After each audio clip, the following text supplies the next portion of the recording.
E for One, E for One Media. I'm Anthony. Thank you for watching. Thank you to all my new subscribers, and thank you to any potential subscribers. Make sure you like this video and subscribe.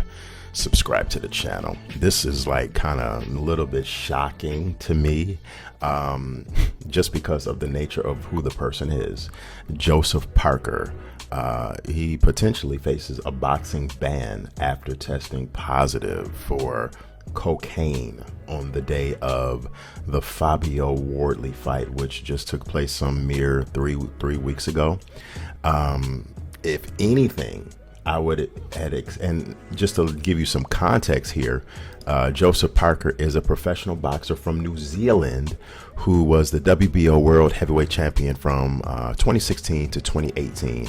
And most recently, within the last year and a half, 2 years, he's been in contention for the undisputed heavyweight title. He's been in that range and that circumference. He's been in that talk and in that bubble of several fighters who have been wanting to challenge the great Alexander Usyk for his undisputed titles, amongst a few others. So Joseph Parker is an extremely popular heavyweight. Literally, Joseph Parker is probably my favorite heavyweight out of all of the heavyweights in the heavyweight division right now, just because of his grit, his toughness, and his will to never quit and never give up. And he's an extremely likable fella, right? He's an extremely lovable, likable guy.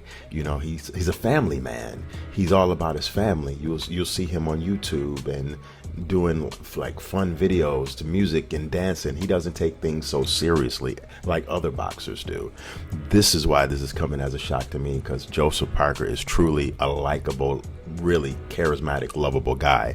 The last thing I would be thinking of Joseph Parker is that he would be testing positive for, you know, even though it's a designer drug, it's considered a drug of and not a technically, it is technically a banned substance because he's facing a ban, but cocaine isn't put in the same sentence as PEDs, right? If anything, I would have expected Joseph Parker to test positive, and, you know, not to assume anything here, because I never would think this about Joseph Parker, but if anything, you would think a boxer of his caliber would test positive for PEDs going into this fight, just because of the size he was.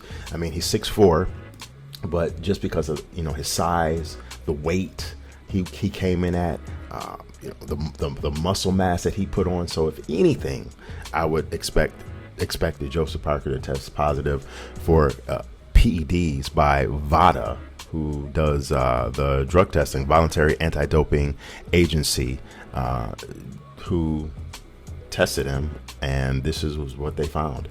So it's one of those things to where Joseph Parker right now really is facing some things that he has to deal with at his age.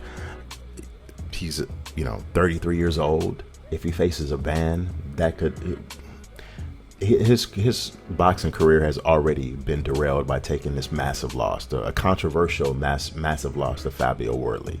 He's already been derailed out of the heavyweight scene just a little bit. You know, he's kind of in no man's land right now as far as the heavyweight division, because it's so stacked. He's pretty much out of the heavyweight picture as far as a championship is concerned. A ban, a year, 2 years could pretty much obliterate his career to where he's not even in the picture whatsoever. His career could definitely be in jeopardy. 33 years old, a year or two out of boxing, you know, he would literally have to scrape and scratch his way back up, and he would have a longer road ahead than he would potentially have right now after suffering this loss just a couple weeks ago.